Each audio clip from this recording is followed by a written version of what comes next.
poor girl stays silent at the school's Christmas party until the young billionaire discovers why and does something unexpected. The school gymnasium was transformed. Red and gold garlands hung from the ceiling, and the smell of gingerbread cookies lingered in the air. Children ran back and forth, their laughter echoing off the walls decorated with drawings of reindeer and snowmen. It was the Christmas party the whole community looked forward to all year. Ethan adjusted his tie and observed the scene before him. At 35, he'd achieved everything he had ever dreamed of. A prosperous law firm downtown, an apartment overlooking the park, and a German car that still smelled of new leather. He was there at the principal's request to announce a generous donation his firm would be making to the school. It was the kind of event that looked good in the local papers. The tables were filled with presents wrapped in colorful paper. Parents chatted in small groups, holding cups of hot cider while they watched their children play. The Christmas tree in the center of the gym sparkled with lights that blinked at a steady pace, creating golden reflections on the waxed floor. Ethan checked his watch. He still had 15 minutes before his speech. He decided to walk around the venue, greeting a few people he recognized from the courthouse or social events. Everyone treated him with the respect his position demanded, and he returned it with polite smiles and firm handshakes. That's when he saw her. In the farthest corner of the gym, almost hidden behind a stack of piled-up chairs, was a little girl. She must have been about 7, with blonde hair that reached her shoulders and blue eyes like the winter sky. She wore a simple, navy blue dress that looked like it had been ironed with great care. Her black shoes were polished, but Ethan noticed the soles were worn. What caught his attention wasn't just the girl's isolation, but the way she watched the other children. Her eyes followed every movement, every laugh, every moment of joy, but she didn't approach. She remained there, like a spectator to her own childhood. Ethan noticed something more disturbing. All the other children had presents. Some held small boxes. Others carried colorful bags. The blonde girl, however, had empty hands. Her small palms rested in her lap, and she would glance at them from time to time, as if expecting something to magically appear there. A group of girls ran past her, laughing loudly as they compared their gifts. One had gotten a new doll, still in its box. Another was showing off a board game with its shiny packaging intact. The girl in the corner watched them pass, and Ethan saw her shoulders slump slightly. Something stirred inside him, a strange, almost forgotten feeling. It had been years since he had felt that tightness in his chest, that inexplicable urge to act without thinking about the consequences or personal benefits. The Christmas music played loudly through the speakers, but even so, Ethan managed to hear when the girl started talking to herself. He discreetly moved closer, pretending to adjust a nearby decoration. "Santa Claus forgot about me," she murmured, looking sadly at her own empty hands. Grace lowered her head even more, and her next words came out as a whisper filled with disappointment. "I didn't get anything." The words hit Ethan like a punch to the gut. He had heard many sad stories in his career, had dealt with complicated divorces and heart-wrenching custody battles. But something in that little girl's voice, in the pure and simple sadness of her words, completely disarmed him. She wasn't crying loudly. She wasn't being dramatic or seeking attention. She was simply verbalizing, with the cruel honesty that only children possess, the fact that she had been forgotten, that she wasn't important enough for Santa Claus to remember her. Ethan looked around, searching for the girl's parents. He saw couples chatting, mothers organizing their children's backpacks, fathers taking pictures, but no one seemed to be paying attention to the girl in the corner. No one seemed to notice she was there, alone, with a broken heart. The principal, Mrs. Henderson, appeared at his side, holding a microphone. "Mr. Carter, are you ready for your speech?" she asked with a professional smile. Ethan discreetly pointed to the girl. "Who is she?" Mrs. Henderson followed his gaze and sighed. "Grace Williams, one of our best students, actually. Very polite. Always does her homework, but..." Her mother is going through a tough time. Amanda has been unemployed for a few months.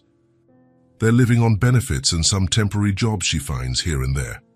Ethan watched Grace again.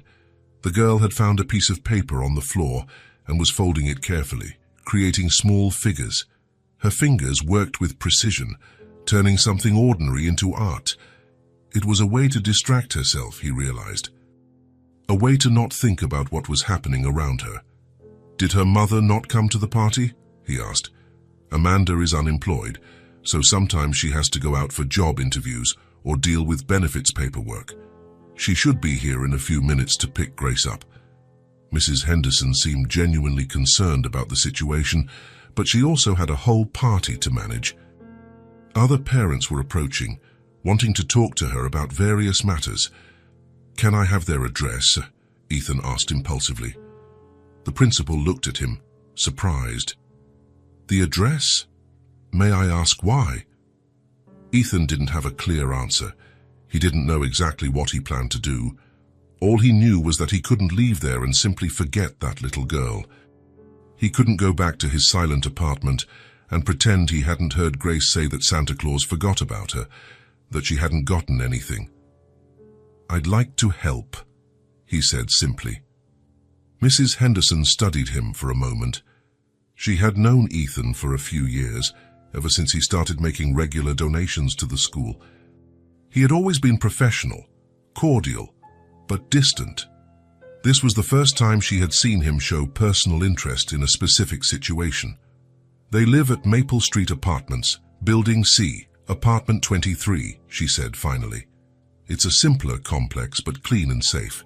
Amanda is a good mother, Mr. Carter. She's just going through a difficult time." Ethan nodded, committing the information to memory. "Thank you." At that moment, Grace looked up and saw him watching her. For an instant, their eyes met. She didn't look away immediately, as most children would when being watched by a stranger. Instead, she studied him with curiosity, tilting her head slightly to the side. Ethan smiled at her, a small but genuine smile. Grace hesitated for a moment, then returned a shy wave of her hand. It was a simple gesture, but it carried a dignity that impressed Ethan.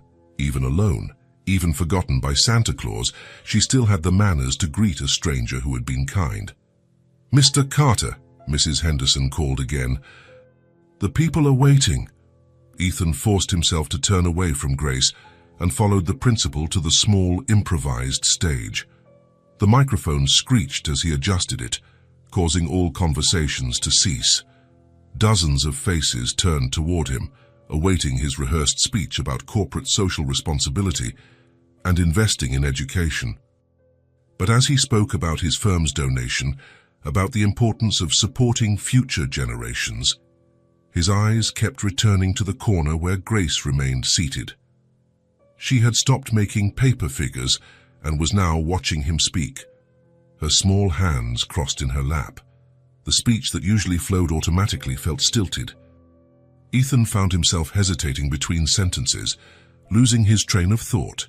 The words about investing in the future and social responsibility sounded hollow when he looked at Grace. She represented exactly the kind of child he was supposedly helping, yet there she was, alone and without a gift. When he finished his speech, he received polite applause and the usual congratulations. Several people approached him to talk business, to schedule meetings, to discuss other projects. Ethan responded to everything automatically. His mind split between the social conventions he knew by heart and the girl who remained alone. A young woman rushed into the gym, clearly late and flustered. Her blonde hair was pulled back in a hurried ponytail, and she wore simple but clean clothes. It was Amanda, Ethan realized immediately from the resemblance to Grace. The woman looked around quickly until she found her daughter.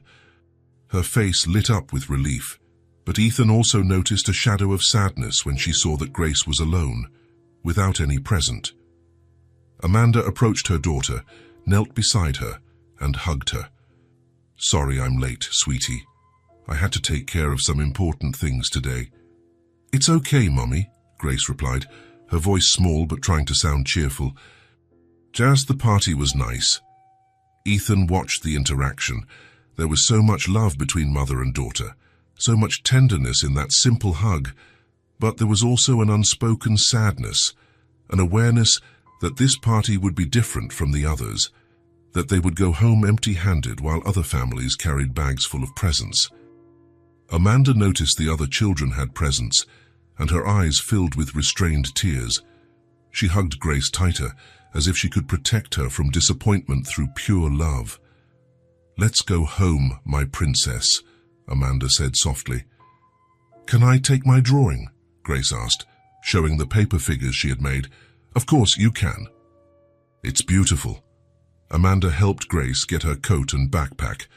They said a polite goodbye to Mrs. Henderson and started walking toward the exit. Grace waved to a few classmates, who waved back distractedly, more interested in their own gifts. Ethan watched them leave. Before she walked out, Grace looked back and met his gaze once more. She smiled shyly and waved again. Amanda noticed the interaction and looked at Ethan with curiosity but said nothing. The gym door closed behind them, and Ethan suddenly felt empty. The party continued around him. Children still played, parents still chatted, but something had changed. That little girl and her words about Santa Claus forgetting her had planted something in his heart that he could no longer ignore. The rest of the party passed in a blur. Ethan fulfilled his social obligations, accepted compliments on his speech, and exchanged business cards. But his mind was elsewhere, picturing a blonde, blue-eyed girl who had gone home without a single Christmas present. Later that night, in his silent apartment, Ethan couldn't get Grace out of his head. As he ate dinner alone, watching the news on television, he kept thinking about her blue eyes, about the way she had said she didn't get anything, without bitterness, just with a resigned sadness. He got up and went to the window, looking out at the city lights. Down below, people walked the streets carrying Christmas shopping bags, heading home to their families. Ethan had built a successful life, but he suddenly wondered if he had built an empty one.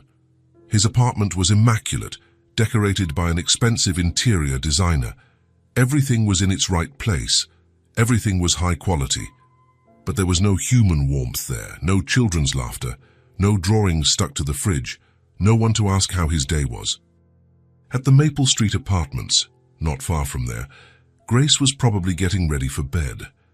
Maybe she was still thinking about the Santa who had forgotten her, or maybe she had already found a way to accept one more disappointment in her young life.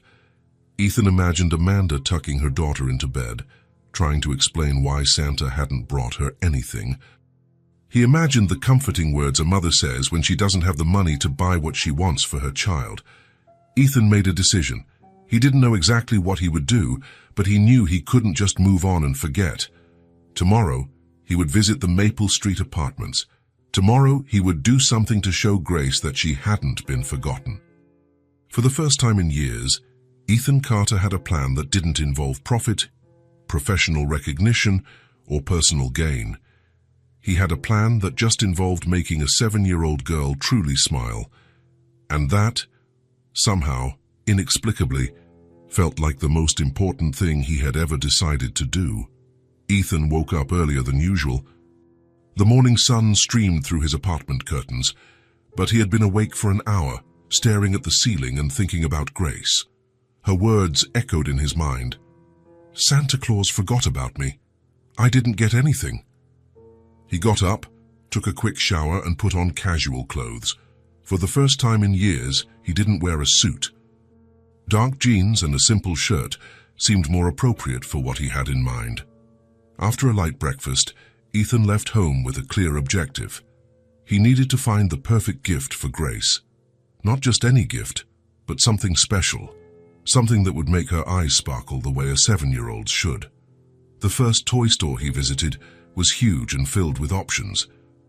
Aisles and aisles of dolls, games, stuffed animals, and electronic toys. Ethan walked slowly, looking at everything carefully. He wanted something that suited Grace, something she could truly love. That's when he saw it. In the doll aisle, on a shelf at eye level, was a beautiful doll. It had wavy blonde hair, just like Grace's, and blue eyes that looked real. But what caught Ethan's attention most was the dress, a delicate light blue dress with small white lace details. He picked up the box and examined the doll more closely. It was perfect, not too big, not too small. It had a sweet and gentle face, and something in the doll's painted smile reminded him of the shy smile Grace had given him at the party. "Can I help you?" asked an employee who approached him. "This doll, is it special in any way?" The woman smiled. "Oh, that's one of our favorites. It's made with great care, has clothes that can be changed, and even comes with a few accessories. The girls love it because they can brush her hair and take care of her like a real baby." Ethan nodded. It was exactly what he was looking for. "I'll take this one. Would you like it gift-wrapped?" "Yes, please. It's for a very special little girl." While he waited for the gift to be wrapped, Ethan thought about how he would introduce himself to Amanda. He couldn't just show up at their door like a stranger bearing gifts. He needed an explanation that made sense, one that wouldn't frighten Grace's mother. The employee returned with the box wrapped in gold paper with red ribbons. It looked beautiful, exactly as a Christmas present should. "I'm sure she'll love it," the employee said. Ethan hoped so. The Maple Street apartments were just as Mrs. Henderson had described, simple, tall, but clean and safe. It was a complex of 3 buildings, each 4 stories high. Building C was at the back, near a small playground where a few children were playing. Ethan found apartment 23 on the 2nd floor. He stood in front of the door for a moment, holding the gift and taking a deep breath. He didn't know exactly how this conversation would go, but he knew he was doing the right thing. He knocked on the door softly. A few seconds later, he heard footsteps on the other side. The door opened just a few inches, still secured by the safety chain. "Yes." It was Amanda's voice. "Mrs. Williams, my name is Ethan Carter. I was at the school's Christmas party yesterday." Amanda opened the door a little wider but kept the chain on. "You're the lawyer who gave the speech?"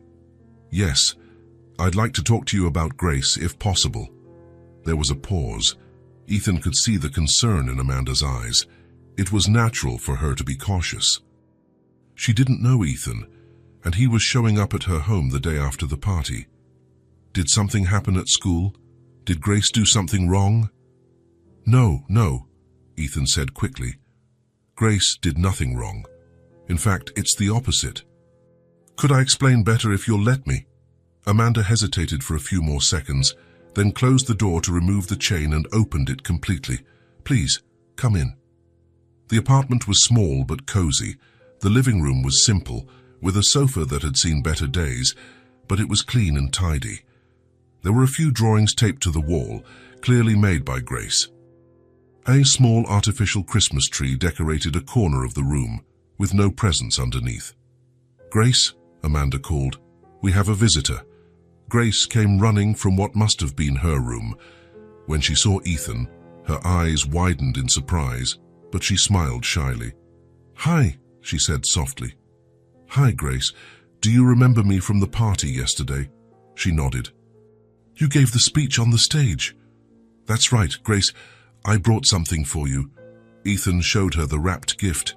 The girl's eyes widened even more, and she looked at her mother, as if asking for permission. "Mr. Carter," Amanda began, clearly confused. "I don't understand." "Please, let me explain," Ethan said gently. "Darken yesterday at the party. I saw her sitting alone. I noticed she didn't have a present, and it deeply touched me." Amanda blushed, clearly embarrassed. "We're going through some financial difficulties. I wanted to buy her something, but—" "You don't need to explain," Ethan interrupted softly. "I understand. And that's why I decided to do something about it." He knelt in front of Grace, getting down to her eye level. "Grace, do you remember what you said yesterday about Santa Claus?" She nodded sadly. "That he forgot about me." "Well, it turns out I'm a friend of Santa's," Ethan said with a mysterious smile. And he told me there was a little problem with the gift delivery yesterday. Some presents got lost on the way. Grace's eyes lit up. Really? Really? And he asked me to deliver this special gift to you. He said you were a very good girl this year and deserved something special. Ethan held out the gift to Grace. She looked at her mother again, who nodded with tears in her eyes. Grace took the gift carefully as if it were made of glass. Her small hands trembled slightly as she tore off the golden paper. When she opened the box and saw the doll, Grace let out a cry of joy. "She's beautiful," she exclaimed, taking the doll out of the box. "Look, Mommy. She has hair just like mine." "I knew he hadn't forgotten me," Grace said, hugging the doll against her chest. Amanda covered her mouth with her hands, trying to hold back the tears. Ethan stood up and saw she was emotional. "Mr. Carter, I don't know what to say." "You don't have to say anything." Seeing her smile is enough. Grace was examining every detail of the doll, touching the blue dress with admiration. "What's her name?" Grace asked. "Well, Santa said you could choose the name," Ethan replied. Grace thought for a moment. "I'll call her Hope because she brought hope to me." The girl's words struck Ethan straight in the heart. Amanda approached him. "Mr. Carter, this is incredibly kind of you. I don't know how to thank you." "There's no need to thank me. It's Christmas after all." "Would you like some coffee?" Amanda offered. "It's not much, but I'd be delighted." While Amanda prepared the coffee, Ethan sat on the sofa and watched Grace play with her new doll. She was talking softly to Hope, telling her about her home and introducing her to every corner of the apartment. "Do you have children, Mr. Carter?" Amanda asked from the small kitchen. "No, I've never been married." "Then, how did you know how to pick the perfect gift?" Ethan thought about the question. "I guess it was instinct. When I saw her yesterday, something inside me stirred. I couldn't stop thinking about her." Amanda returned with 2 simple cups of coffee. She sat next to Ethan on the sofa. "Grace has always been a special girl. Even with all the hardships we've faced, she's never lost her sweetness. How did you get into this situation, if you don't mind me asking?" Amanda sighed. "I used to work as a receptionist at a medical clinic. It was a good, stable job. But the clinic closed 4 months ago. Since then, I've been looking for work, but it's been difficult. We live on government benefits and some temporary jobs when I can get them." "And Grace's father?" Amanda's face hardened slightly. "He left us when Grace was 3. Said he wasn't ready to be a father. We've never seen him again." Ethan nodded, understanding the situation better. She was a single mother struggling alone to raise her daughter. "Do you have any specific experience besides reception?" "I worked for a few years as an administrative assistant before Grace was born. I have basic computer skills, file organization, customer service." Ethan filed that information away in his mind. Maybe he could help in ways other than gifts. Grace approached them, still holding Hope. "Mommy, can I show Hope my room?" "Of course, sweetie." Grace took Ethan's hand. "Do you want to see too?" "I made a special place for her to sleep." Ethan looked at Amanda, who nodded with a smile. "I'd love to see." Grace's room was small, but it was lovingly arranged. There was a single bed with a floral bedspread, a small table that served as a desk, and a few shelves with books and some old toys. Grace ran to the bed and showed a corner where she had arranged a small pillow and a little blanket. "Look, I made a little bed for Hope right here next to my bed, so she won't be scared in the dark." "What a wonderful idea," Ethan said. "I'm sure Hope will love sleeping there." Grace placed the doll in the small makeshift bed and covered her carefully with the blanket. "Now she's home," Grace said with satisfaction. They returned to the living room, where Amanda was finishing cleaning up the coffee cups. "Mr. Carter, again, thank you for this. You have no idea what this means to Grace, and to me. Actually, I should be the one thanking you. It's been a long time since I've felt this. Satisfaction in doing something for someone." Amanda studied him for a moment. "You seem like a lonely man, if you don't mind me saying." Ethan chuckled softly. "You're not wrong. I spent so much time building my career that I forgot to build a personal life." "And what made you stop and notice Grace yesterday?" "Honestly, I don't know. Maybe it was the way she accepted the situation. She wasn't being dramatic or seeking attention. She just accepted that she had been forgotten. That broke my heart." Just then, Grace returned from the kitchen with a glass of water. "Mr. Carter, are you going to come back and visit Hope and me?" Ethan glanced at Amanda, who gave an almost imperceptible nod. "If your mother doesn't mind, I'd love to come back." "Of course, you can come back," Amanda said. "It would be a pleasure to have you." Ethan stayed for another hour, talking with them. Grace showed him her drawings, told him about school, and introduced all her other toys to Hope. It was clear the doll had already become her most precious treasure. When Ethan prepared to leave, Grace ran up to him and hugged him. "Thank you for delivering my present from Santa Claus." "It was my pleasure, Grace." Amanda walked him to the door. "Mr. Carter." "Ethan, thank you again. You have no idea what you've done for us today. Actually, I think you've done more for me than I have for you." A few days passed, and Ethan couldn't stop thinking about Grace and Amanda. During his meetings at the office, while reviewing contracts and attending to clients, his mind constantly returned to the small apartment on Maple Street. He thought of Grace's smile as she hugged Hope, of Amanda's genuine gratitude, of the simplicity and warmth of that home. On a Thursday afternoon, he decided to visit them again. This time, however, he wanted to bring something practical. He had noticed their refrigerator was small and there wasn't much food on the kitchen shelves. Ethan stopped at the grocery store and put together a basket of groceries. Fresh fruit, milk, bread, some canned goods, cereal, and a few special treats like cookies and juice.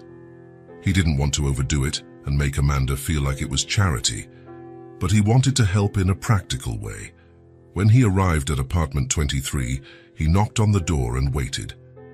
He heard running footsteps on the other side. "Mommy, it's Ethan!" Grace shouted excitedly.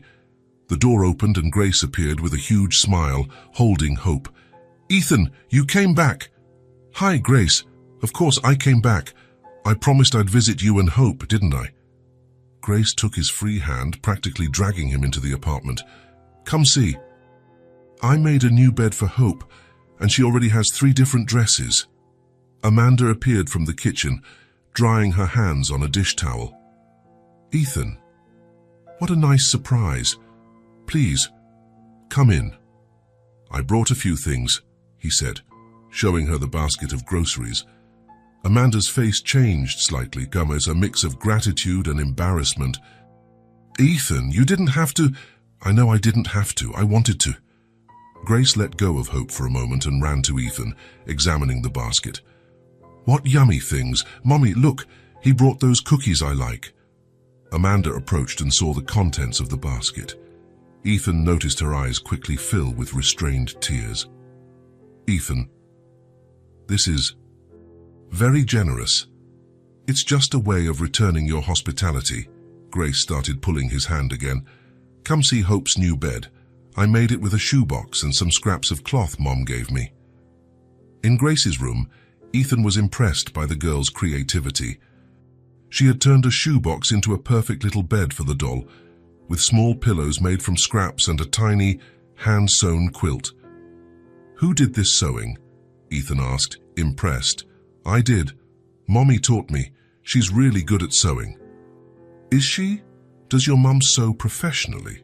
"Not anymore," Grace said sadly, "but she used to make beautiful clothes. Now she only sews for me sometimes." Ethan filed that information away, another skill Amanda had that could be useful. They returned to the living room, where Amanda was putting the groceries away in the kitchen. "Grace, why don't you show Ethan the new drawings you made?" Grace ran to get a folder with her drawings. They were very good for a 7-year-old. Some were of her family, her and her mum, others of school, and several were of Hope in different situations. "You draw very well," Ethan said sincerely. "My teacher says I have a special talent. Amanda joined them on the sofa. Grace has always been artistic. She draws, sews, creates things. She has an incredible imagination, just like her mother from what I can see. Amanda blushed slightly. I try to encourage her creativity, even without much money for supplies. We always find a way. Ethan spent the rest of the afternoon with them, talking, watching Grace play with Hope, and getting to know Amanda better. He discovered she was an intelligent, determined woman who loved her daughter above all else. He also realized that, despite the difficulties, they had created a home full of love and creativity. When he got ready to leave, Grace hugged him again. "Are you going to come back again?" "If you'll have me, yes." "We'll have you," Grace answered immediately, looking to her mother for confirmation. "You're always welcome here," Amanda said, and Ethan could see she meant it. At the door, Amanda thanked him again. "Ethan, your generosity. Your gesture is sincere, isn't it? You're not doing this out of pity or—" "Amanda," Ethan interrupted her gently, "I'm doing this because you two awakened something in me that I had forgotten existed. It's not pity. It's something much deeper than that." Amanda nodded, seeming to understand. "Thank you, and for everything." As he drove home, Ethan reflected on how his life had changed in just a few days. For the first time in years, he had something to look forward to besides work. He had a reason to smile that didn't involve winning a case or closing a deal. Grace and Amanda had entered his life like an unexpected gift, and Ethan was beginning to realize that maybe he needed them more than they needed him. The phone rang on Christmas Eve morning. Amanda answered with some surprise, as few people ever called her. "Hello?" "Amanda, it's Ethan. I hope I'm not disturbing you." "Of course not. How are you?" "Well, thank you. Actually, I was calling to extend an invitation. Would you and Grace like to spend Christmas Eve at my house tonight?" Amanda hesitated. She hadn't expected this. "Ethan, that's very kind, but we don't want to impose—" "You wouldn't be imposing at all. It would be a pleasure to have you. I have a big, empty house, and, well, it would be much nicer to have company for Christmas." From the background, Amanda heard Grace asking who was on the phone. "It's Ethan, sweetie." "Can I talk to him?" Grace asked excitedly. Amanda passed the phone to her daughter. "Hi, Ethan," Grace said with enthusiasm. "Hi, Grace. How is Hope?" "She's great. She had breakfast with me this morning." "Ethan, do you have a Christmas tree at your house?" "I do. A very big one full of lights." "Hope has never seen a big tree. Can we go see it?" Ethan laughed on the other end of the line. "Of course you can. That's why I'm inviting you over for dinner tonight." Grace covered the phone and whispered to her mother, "Mommy, he has a big tree. Can we go, please?" Amanda smiled and took the phone back. "It seems Grace has already decided for us. So you'll come?" "Yes, we'll come. What time?" "How about 6? I can pick you up." "No need. We can take the bus." "Amanda, please. Let me pick you up. It's Christmas Eve." Amanda relented. "All right, thank you so much, Ethan. The pleasure is all mine. See you at 6. After she hung up, Grace started jumping for joy. "We're going to see the big tree. Hope will be so happy." Amanda smiled, but a worry grew in her chest. She didn't have suitable clothes for dinner at a successful lawyer's house. Everything she owned was simple, second-hand. But Grace was so excited that she didn't have the heart to cancel. For the rest of the day, Grace was restless with anticipation. She gave Hope a bath, brushed the doll's hair, and chose the prettiest dress for her to wear on the special occasion. At 6 o'clock sharp, Ethan knocked on the door. When Amanda opened it, he was holding a small bouquet of flowers. "For you," he said, handing the flowers to Amanda. "Ethan, you shouldn't have." "I wanted to. It's Christmas." Grace came running, holding Hope. She was wearing her best navy blue dress, the same one from the school party. "We're ready," she announced. "You both look beautiful," Ethan said sincerely. Ethan's car was luxurious, but he drove carefully, chatting with Grace, who was sitting in the back seat with Hope. "Is your house far?" Grace asked. "Not too far."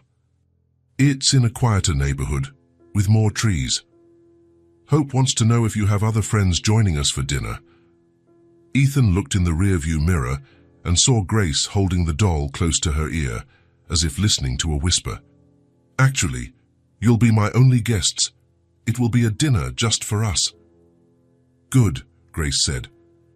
I hope gets shy around a lot of people. Amanda smiled, watching her daughter. Grace had created a whole personality for the doll and treated Hope as if she were a real friend. Ethan's house was in an elegant residential neighborhood. It was a 2-story house with a well-kept garden out front. Christmas lights decorated the windows and entrance. Wow, Grace exclaimed as they got out of the car. Your house is like the ones in the movies. Do you like it?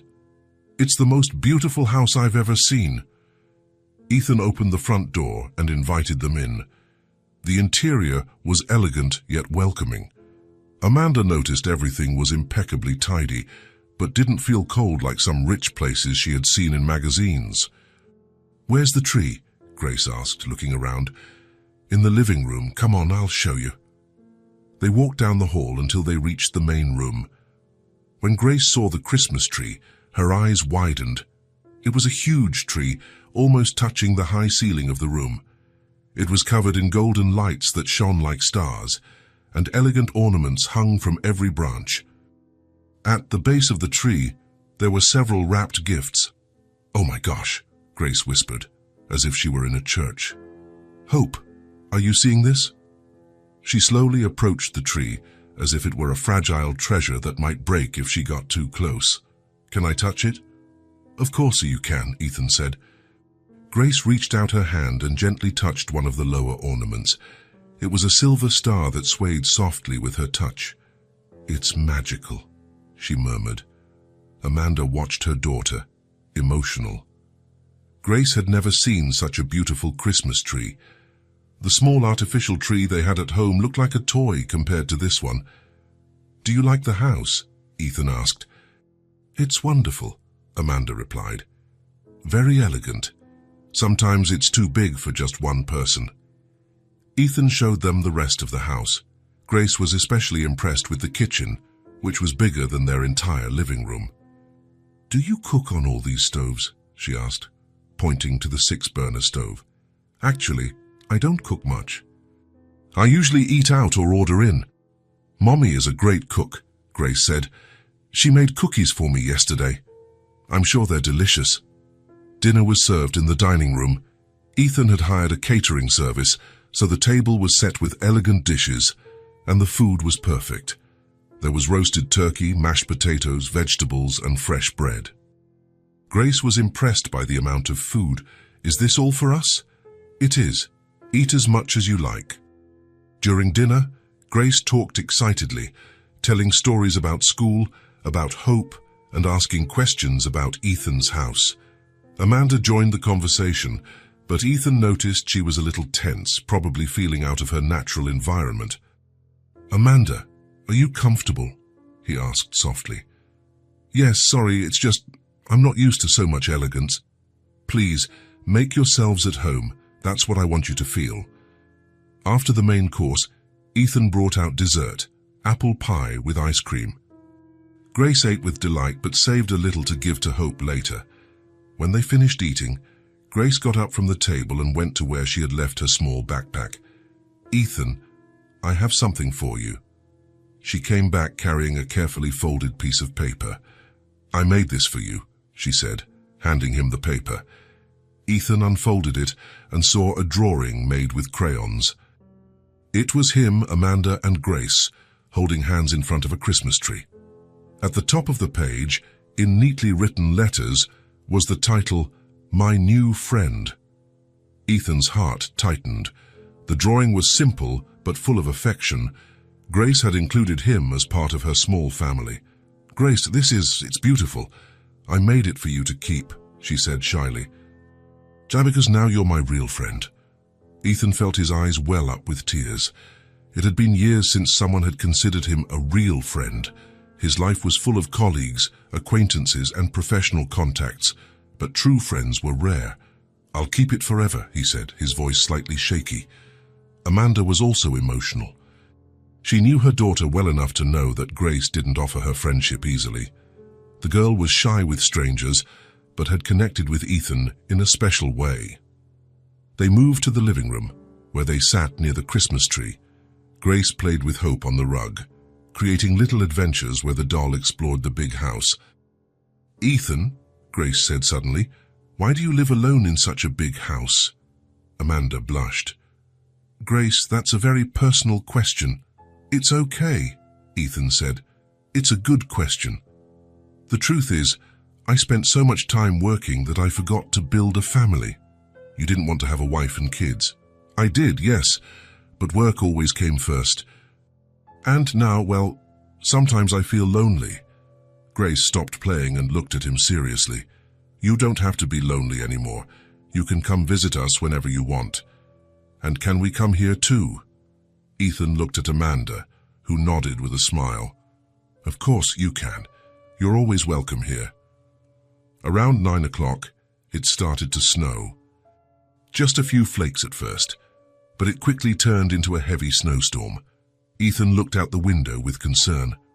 "It's snowing very heavily. Maybe it would be best if you spent the night here." Amanda got up and went to the window. The snow was falling hard, and there was already a thick layer on the ground. "We don't want to impose—" "Amanda, please. I have plenty of rooms, and it would be dangerous to drive in this snow." Grace jumped for joy. "We can sleep at Ethan's house. How cool. Hope will love it."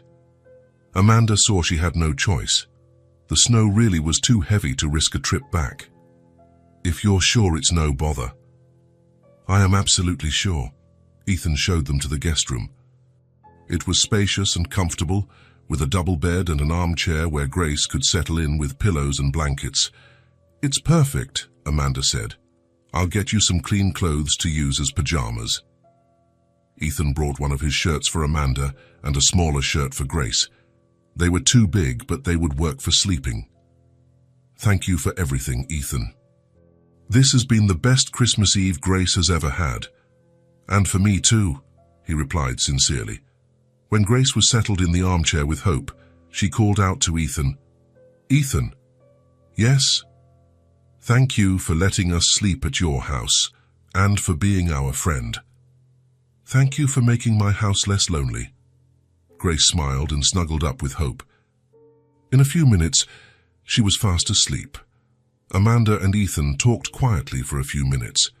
"She really likes you," Amanda said. "Grace doesn't get attached to people easily. She's a special girl. You both are." "Ethan, I don't know how to repay all your kindness. You've already repaid me more than you know." The next morning, Amanda woke to the smell of coffee. She got up carefully so as not to wake Grace and went to the kitchen, where she found Ethan making breakfast. "Good morning," she said softly. "Good morning. Did you sleep well?" "Very well, thank you." "Let me help." "No need. It's almost ready." Amanda insisted on helping, and together they prepared a simple breakfast: scrambled eggs, toast, and fresh coffee. It was a domestic scene Ethan hadn't experienced in years. Grace woke up a few minutes later, still holding Hope. "Good morning," she said cheerfully. "Did the snow stop?" They looked out the window. The snow had stopped during the night, but a thick blanket covered everything. "Yes, it stopped," Ethan said, "but the roads are probably still bad for driving."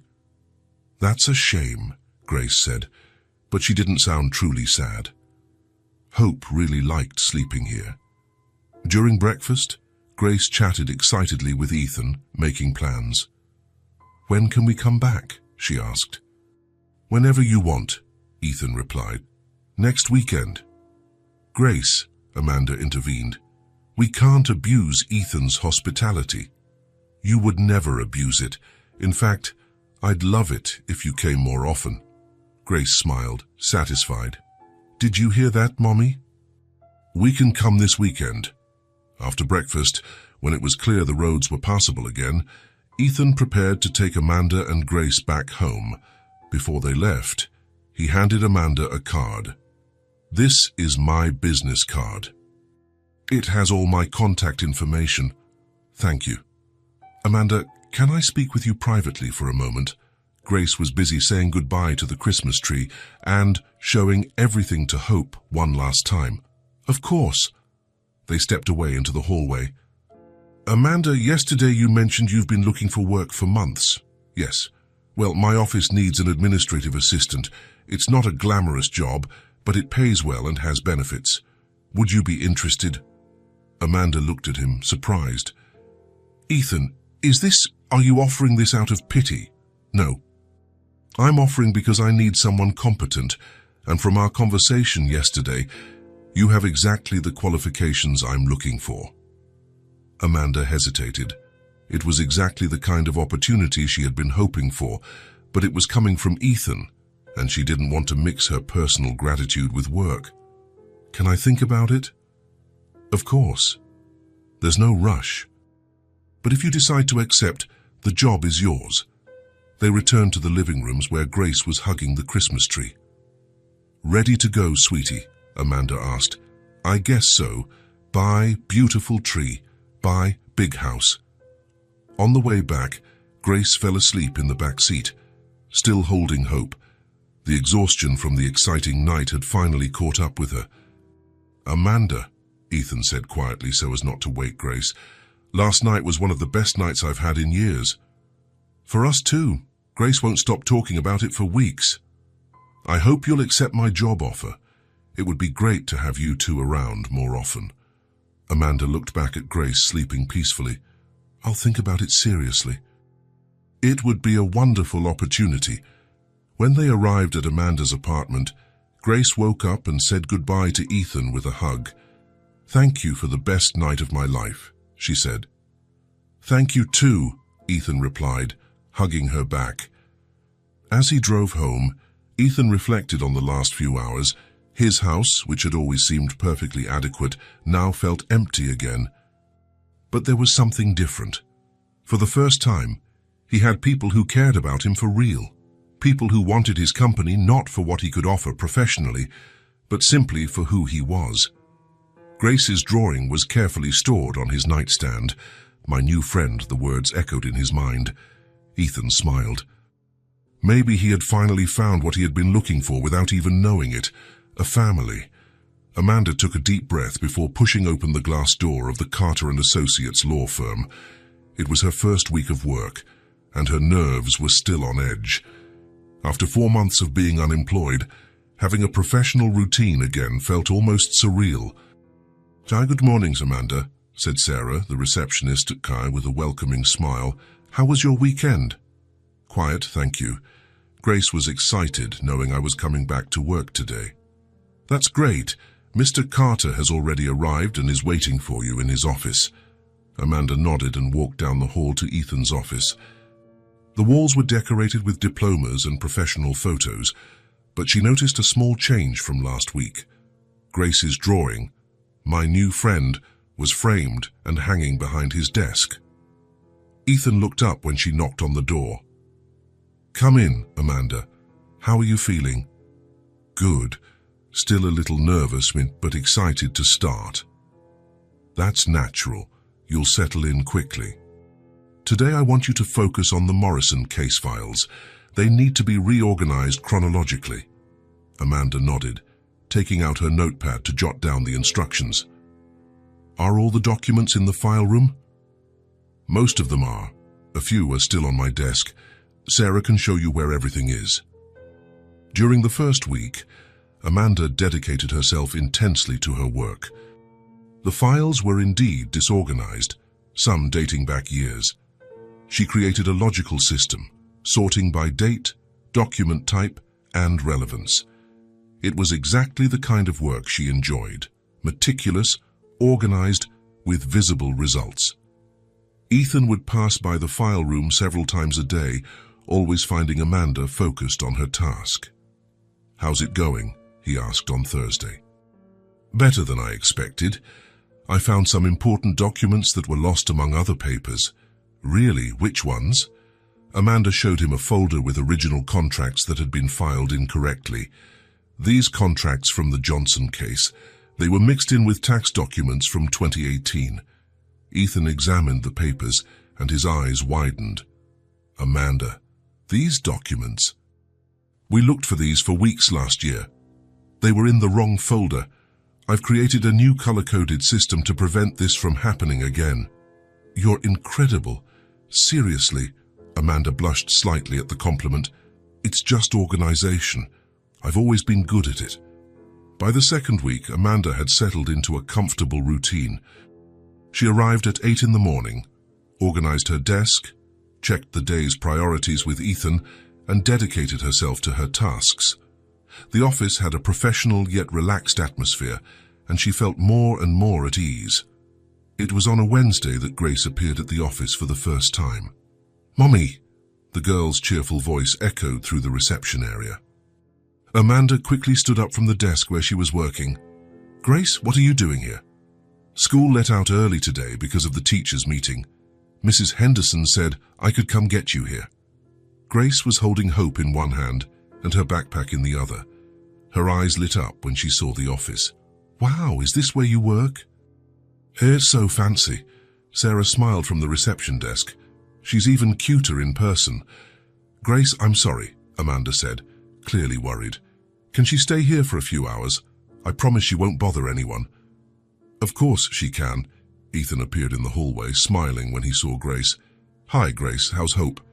"Hi, Ethan." Grace ran to him and hugged him. "Hope is great. She wanted to see your office." "Then I'll give her a tour. Come with me." Ethan showed Grace around the office, explaining what each person did. Grace was fascinated by the copy machines, the computers, and especially the law library. "Why do you have so many books?" she asked. "Because laws are complicated. I have to study a lot to help people." "How do you help people?" "Well, sometimes people have problems and they need someone to defend them. I'm that someone." Grace nodded seriously. "Like a superhero, but with books instead of a cape." Ethan laughed. "Exactly. Like a superhero with books." Amanda watched the interaction from her workstation. Impressed by the patience Ethan showed with Grace, he truly seemed to enjoy the girl's company. Grace settled at a small table in the corner of Amanda's office with some coloring books and crayons. Hope was placed carefully in a chair beside her, as if she were also working. "Hope is going to help me draw," Grace explained to anyone who would listen. For the rest of the afternoon, Grace remained quiet, drawing and talking softly to Hope. Occasionally, she would get up to show her drawings to Amanda or to ask something about the work. "Mommy, what does contract mean?" she asked on one such occasion. "It's an agreement between people, like when you promise to clean your room in exchange for ice cream." "Oh!" Grace went back to her drawings, seemingly satisfied with the explanation. Around 4 in the afternoon, Grace approached Ethan's desk where he was focused on some documents. "Ethan." "Hi, Grace. What's up?" "I made a drawing for you." She handed him a sheet of paper where she had drawn the office. There were figures representing Amanda, Ethan, Sarah, and even herself with Hope. At the top, in colorful letters, it said, "Mommy's work." "Grace, this is beautiful. Thank you. Can I tape it to your office wall?" "So you'll remember us when we're away." "Of course you can." Ethan taped the drawing on the wall next to "My New Friend." Grace beamed with pride seeing her 2 works of art on display. From that week on, Grace started showing up at the office occasionally. Always well behaved, always with Hope, always bringing drawings or little gifts she made at school. Amanda initially worried that Grace might be a bother, but she soon realized that everyone in the office loved the girl's presence. Sarah always kept some treats at her desk for when Grace appeared. The other lawyers in the office would stop to chat with her and see her drawings. "She lights up this place," commented Marcus, one of the partners, one afternoon when Grace was coloring at Amanda's desk. "True," agreed Jennifer, another lawyer. "I've never seen Ethan smile so much." And it was true. Grace's presence transformed the atmosphere of the office. Ethan, who had always been cordial but distant with his employees, began to show more interest in the people around him. He would ask about his colleagues, families, remember birthdays, and participate more in casual conversations. One Thursday, Grace arrived at the office with a question that made everyone laugh. "Ethan, why do lawyers wear suits?" she asked, watching him adjust his tie. "Well, it's a tradition. It shows seriousness and professionalism. But you're not more serious when you're in a suit. You're the same, Ethan. You have a point. It's more about appearance. Like when I wear my nice dress for special occasions." "Exactly like that." Grace thought for a moment. "Hope thinks you'd look good no matter what. Hope is very wise." Amanda watched these interactions with growing admiration. Ethan had infinite patience with Grace, always taking her questions seriously, never treating her like a bothersome child. And Grace, in turn, had grown attached to him in a way Amanda had never seen before. On a Friday, 3 weeks after Amanda had started working, Ethan called her into his office at the end of the day. "Amanda, I want to talk to you about your performance." Amanda's heart quickened. Was it a complaint? "Of course. I want you to know that you are doing an exceptional job. The file organization is impeccable. You found important documents that were lost, and your efficiency is impressive." Amanda sighed in relief. "Thank you. I'm really enjoying the work." "That's great, because I'd like to offer you some additional responsibilities, if you're interested. Nothing that will overwhelm you, but a few tasks that show my confidence in your abilities." "What kind of tasks?" "Client correspondence, organizing my schedule, maybe sitting in on some meetings to take notes." "What do you think?" "I would love that. Thank you for the trust. You deserve it. And Amanda." "Yes?" "Grace will always be welcome here. She brings a positive energy that we all appreciate." Amanda smiled. "She really enjoys coming here. I think she feels important helping her mom at work. She is always welcome." That night at home, Grace was particularly excited. "Mommy, Ethan taught me how to use the coffee machine today." "Really?" "Yes, and he said that when I grow up, I can work with you guys if I want." Amanda laughed. "You're only 7. You still have a lot of time to decide what you want to be when you grow up." "I know, but it would be cool to work with you. Hope would like it too." A few weeks later, Amanda realized her life had completely changed, not just financially, although the steady salary had allowed her to worry less about basic bills. The change was deeper. She woke up excited to go to work. She felt useful, valued, part of something important, and Grace seemed happier too. The girl now had stories to tell about Mommy's office, drawings inspired by the people she met there, and a sense of stability she hadn't had in months. One afternoon, while organizing some contracts, Amanda paused to watch Grace drawing at the desk next to hers. The girl was concentrating, her tongue sticking out slightly at the corner of her mouth as she colored carefully. "What are you thinking about?" Ethan asked, appearing beside Amanda. "About how much our life has changed in the last few weeks. For the better. Much for the better. It's not just the job, Ethan. It's the stability, the feeling of having a place where we belong." "You do belong here." Grace looked up from her drawing. "Ethan, do you want to see what I'm doing?" "Of course." It was another drawing of the office, but this time there were more details. Each person was clearly identified. Each desk was in the right place. Even the coffee machine was represented. "Guy, it's getting very good," Ethan said. "You're becoming a real artist. Hope helps me with the colors." "Of course she does." Amanda watched Ethan kneel beside Grace to get a better look at the drawing. His patience, the genuine interest he showed. The way he included Hope in conversations as if the doll were real, all of it touched Amanda's heart deeply.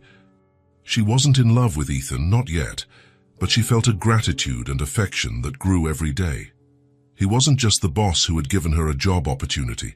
He was becoming an important part of their lives, someone they could trust, someone who genuinely cared about their well-being.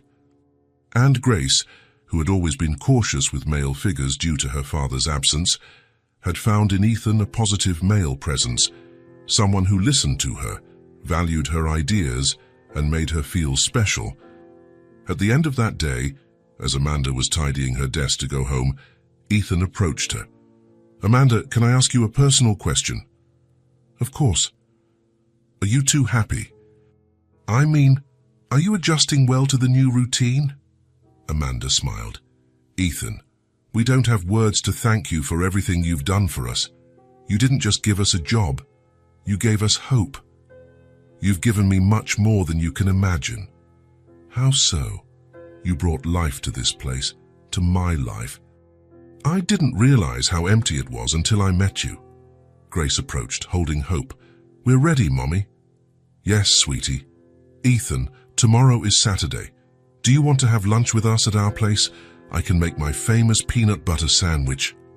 Amanda laughed. Grace, maybe Ethan has other plans. Actually, I'd love that. If it's not an inconvenience. It's never an inconvenience, Grace said immediately. Hope wants you to come too. As they left the office that afternoon, Amanda reflected on how life had taken unexpected turns. A few months ago, she was unemployed, worried about the future, watching Grace grow up without the opportunities she wanted to provide. Now she had a job she loved, in an environment where she felt valued.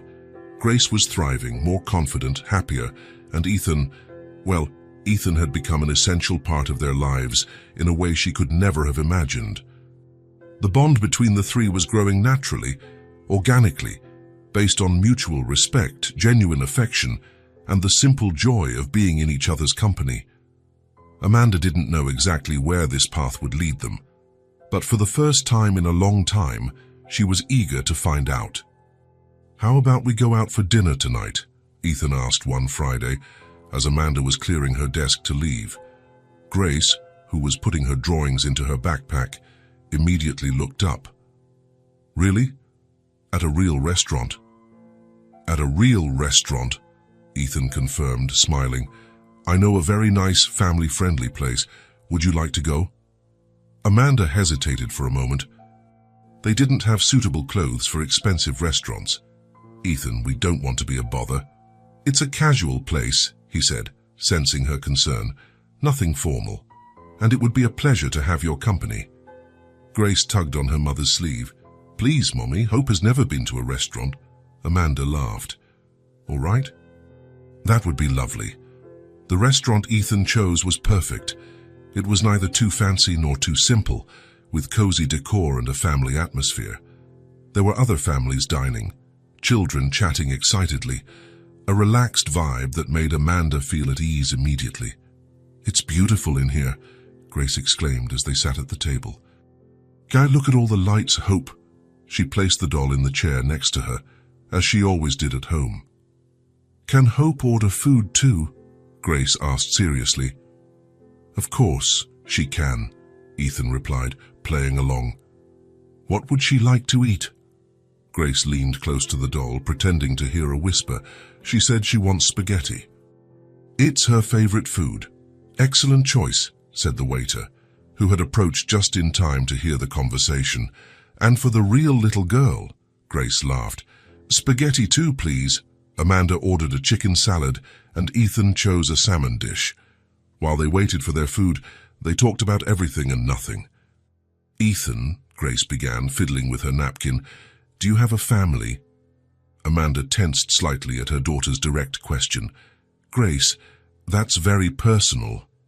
It's okay, Ethan said softly. I have a father, but we haven't spoken in a long time. Why? Grace asked with the innocent curiosity of children. Well, sometimes adults argue and stop talking for a while. That's sad, Grace said, nodding seriously. Do you miss him? Ethan paused for a moment, clearly touched by the question. Sometimes, yes. Then why don't you call him? Grace, Amanda intervened gently. Sometimes situations are more complicated than they seem. I know, Grace said. Sure, but if you miss him, he probably misses you too. The simplicity of Grace's observation hit Ethan hard. He looked at the 7-year-old girl who had just given him advice that many adults wouldn't have the courage to offer. You are very wise for your age, he said. The food arrived, and the mood lightened. Grace was delighted with her spaghetti, trying to twirl the strands on her fork like she saw in the movies. Amanda helped her, laughing when Grace got sauce all over herself. Hope is getting messy too, Grace commented, carefully wiping the doll's mouth with her napkin. She's eating very well, Ethan observed. It's because she's happy. She's never eaten in such a beautiful place. During dinner, they talked about work, Grace's school, and plans for the weekend. It was a natural, flowing conversation, as if they were truly a family meeting for dinner out. Amanda watched Ethan interact with Grace. He listened to the girl's every word with genuine attention, answered her questions with patience, and included hope in the conversation as if it were natural. There was nothing forced or artificial in his behavior. "My tummy is full," Grace announced, leaning back in her chair. "Do you want dessert?" Ethan asked. Grace's eyes lit up. "Can I choose?" "Of course." Grace examined the dessert menu seriously, consulting Hope in whispers. "Hope wants chocolate ice cream, but I want strawberry pie. Can we share both?" "Of course you can." When the desserts arrived, Grace insisted that everyone try a little of each. "That way everyone is happy," she explained. Amanda tried the ice cream and made a funny face. "It's so cold," Grace laughed out loud. "Mommy, you always make that face with ice cream." Ethan watched the interaction between mother and daughter, the obvious love between them, the ease with which they played with each other. It was something he had never experienced in his own childhood. "You two are very close," he commented. "Mommy is my best friend," Grace said simply. "Well, her and Hope." "And you're mine, sweetie," Amanda replied, kissing the top of Grace's head. Ethan felt a pang of something he couldn't immediately identify. It wasn't envy exactly. It was more like a longing for something he had never had. After dinner, they walked slowly to the car. Grace was tired but happy, holding Hope with one hand and Ethan's hand with the other. "This was the best dinner of my life," she said. "Hope thought so too. It was special for me too," Ethan said, and it was true. In the car, Grace quickly fell asleep in the back seat, still hugging Hope. Amanda and Ethan drove in comfortable silence for a few minutes. "Ethan," Amanda said softly, "thank you for tonight. Grace will be talking about this for weeks. I should be thanking you. It's been a long time since I felt so relaxed." "How so?" Ethan stopped at a red light and turned to look at her. "You two made me realize what I was missing. My whole life has been built around work, professional success. I never stopped to think about family and about real relationships. You're still young. You have time to build all of that. Maybe. But first, I need to sort out some things from my past." Amanda watched him with curiosity but didn't press. If he wanted to talk about it, he would when he felt ready. When they arrived at Amanda's apartment, Ethan carried a sleeping Grace in his arms up to the apartment. The girl mumbled something about chocolate ice cream on the way, making them smile. "Let me put her to bed," Amanda said quietly. Ethan waited in the living room while Amanda tucked Grace in. When she came back, he was still there, looking at Grace's drawings taped to the wall. "She really has talent," he said. "She does. She's always been creative." They stood in the small living room, a comfortable silence between them. "Can Amanda," Ethan began, his voice more serious, "can I tell you something?" "Of course." "Tonight, at the restaurant, watching you two, I felt like part of a family for the first time in my life." Amanda's heart beat a little faster. "Ethan." "Let me finish," he said softly. "You have opened my heart. But to move forward, I need to resolve old hurts that I carry with me." "What kind of hurts?" Ethan sighed. "My father, our relationship ended very painfully. He did things that deeply hurt our family. My mother never recovered, and I carried that anger for years." Amanda moved a little closer. "Do you want to talk about it?" "Not today. But I need to resolve this situation before I allow my feelings for you to grow any more than they already have." Amanda nodded, understanding. "You'll do what you need to in your own time. Thank you for understanding." Ethan headed for the door but stopped before leaving. "Amanda." "Yes. Tonight was perfect. You are a beautiful family, and any man would be lucky to be a part of it." Ethan. But he was already gone, leaving Amanda alone in the living room with her heart pounding and a feeling that something important had changed between them that night. She went to the bedroom to check on Grace, who was sleeping soundly, hugging Hope. On the little girl's face was a small smile, as if she were still dreaming of the special dinner. Amanda gently touched her daughter's forehead. They had truly found something special in Ethan, but she understood that he needed to resolve his past before he could build a future with them, and she was willing to wait. Ethan stood in front of the house for almost 10 minutes. It was a simple one-story house with a small front garden that showed signs of care but also of age. The flowers were planted lovingly, but there was a sadness in the air he could feel even from the outside. He hadn't set foot there in 8 years. Grace's words echoed in his mind.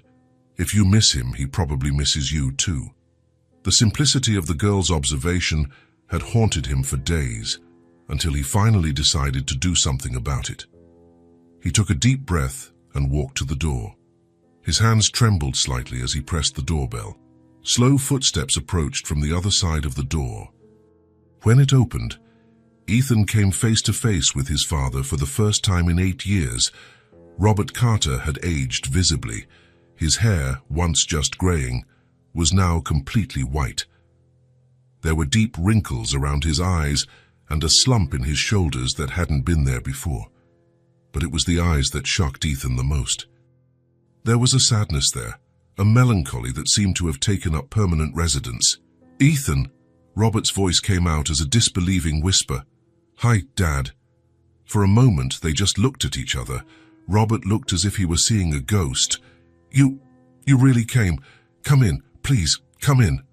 The house was exactly as Ethan remembered, but smaller. Or maybe he had grown, and his memories had made the place seem bigger. The family photographs still decorated the walls, including many pictures of Ethan as a child and teenager. "Can I get you some coffee?" "Tea?" Robert asked, clearly nervous. "Coffee is fine." While Robert made coffee in the kitchen, Ethan walked through the living room. He stopped in front of a photo of himself on his law school graduation day. Robert had been there, proud, smiling. That was before everything fell apart. "I saved all the newspaper clippings about you," Robert said, returning with 2 cups. "About your cases, your victories in court." "I was always proud."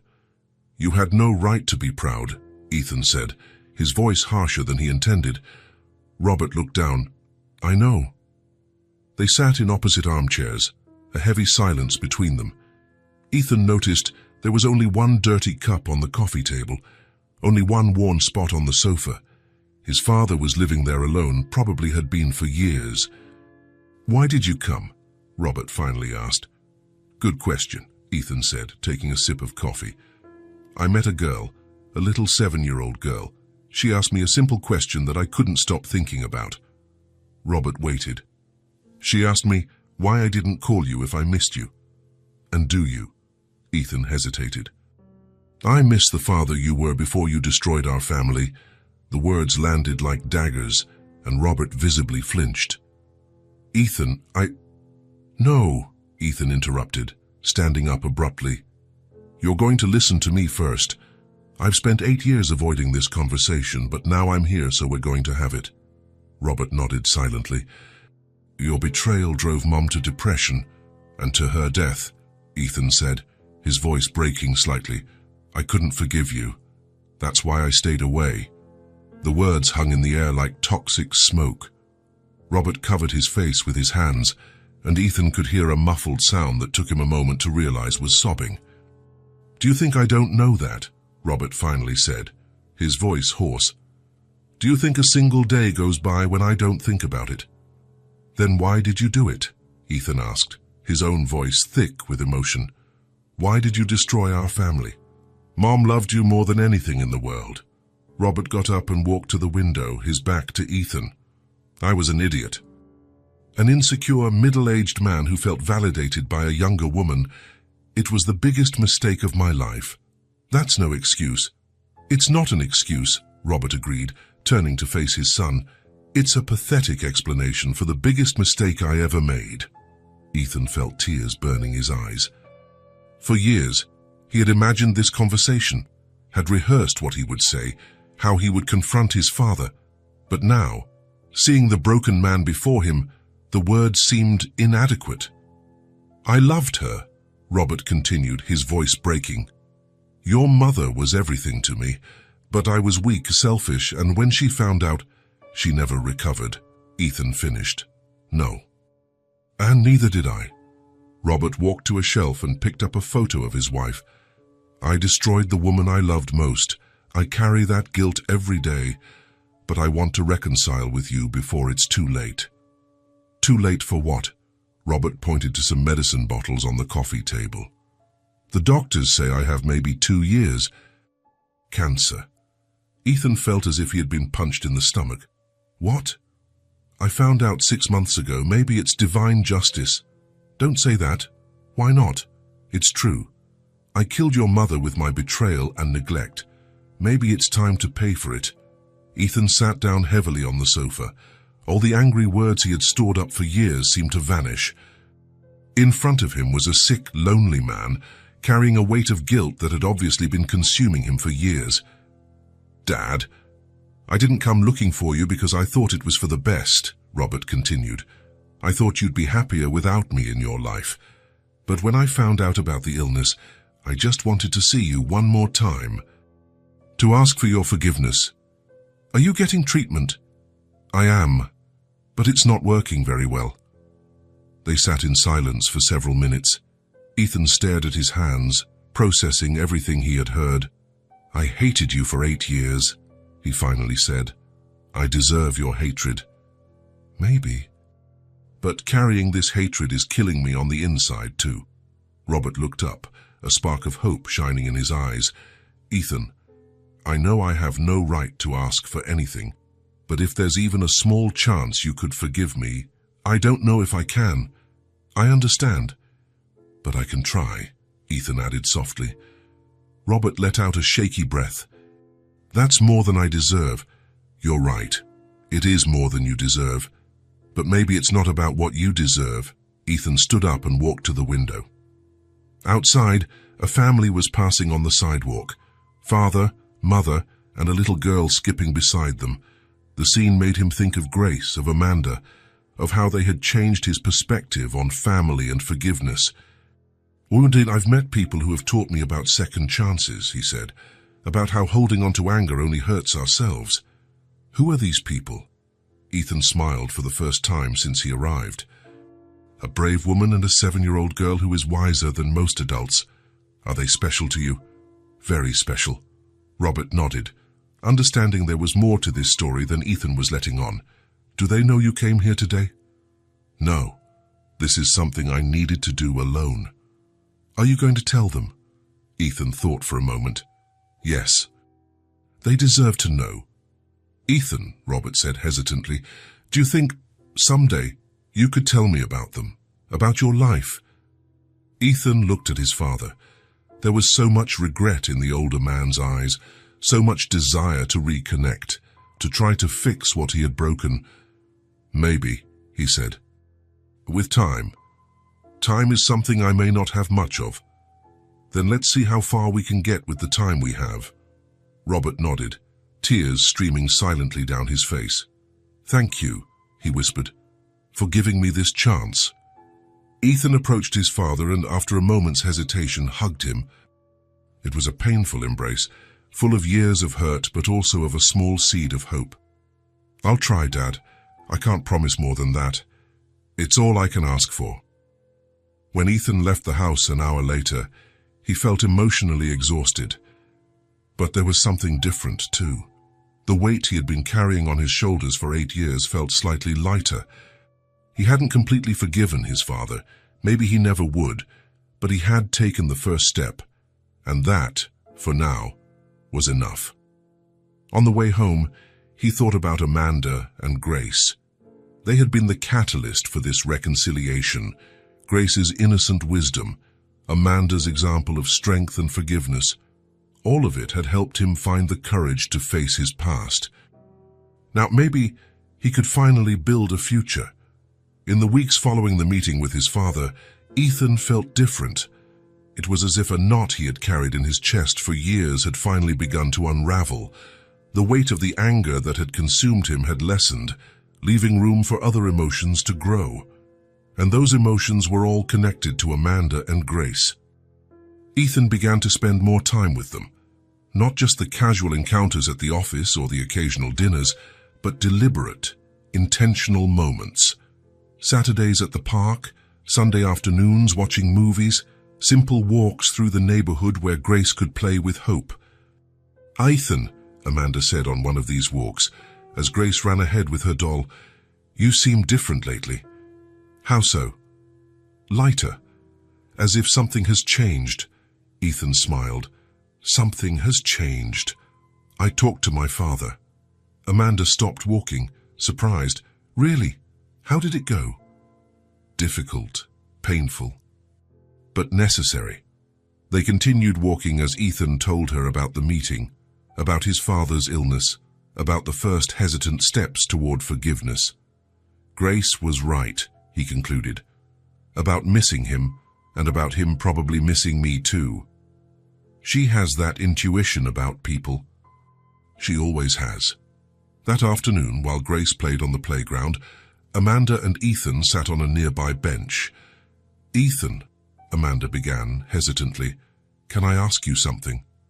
"Of course." "Where are we going? I mean, us, this situation." Ethan understood the question. They had become very close, closer than just friends, but neither of them had verbalized what was happening between them. "I'd like us to go where our hearts are leading us," he said softly. "And where is your heart leading you?" Ethan looked at Grace, who was helping another, smaller child climb the slide. "To you, always to you." "I love you both," he said simply. "Size, I don't know when it happened exactly, but it did. I love Grace as if she were my own daughter, and I love you in a way I never thought possible." Amanda took his hand. "I love you too. And Grace, well, Grace adopted you a long time ago." They laughed, watching Grace, who was now organizing a game with several other children. On a Thursday afternoon, as the three of them were walking home from the office, Grace did something none of them expected. She stopped in the middle of the sidewalk and took Amanda's and Ethan's hands, one on each side. "Wait," she said, with a seriousness unusual for a 7-year-old. They stopped, looking down at her. Grace looked at Amanda, then at Ethan, then at the hands she was holding. "We're making a real family," she said, with the absolute conviction that only children possess. The words hit Amanda and Ethan like a lightning bolt. It was exactly what they were both feeling but hadn't found the words to express. Amanda felt her eyes fill with tears. Grace, it's true, isn't it?" Grace continued, looking between the two adults. "We love each other, we take care of each other, we're always together. Isn't that what a family is?" Ethan knelt to get on Grace's level, still holding her small hand. "That's exactly what a family is," he said, his voice slightly hoarse with emotion. "And so are we a real family now?" "If you want us to be," Ethan said. "I do," Grace exclaimed, jumping for joy. "Hope wants it too." Amanda bent down and hugged Grace and Ethan at the same time. There, on the sidewalk of an ordinary street, the three of them hugged like the family they had become. The following months passed like a dream.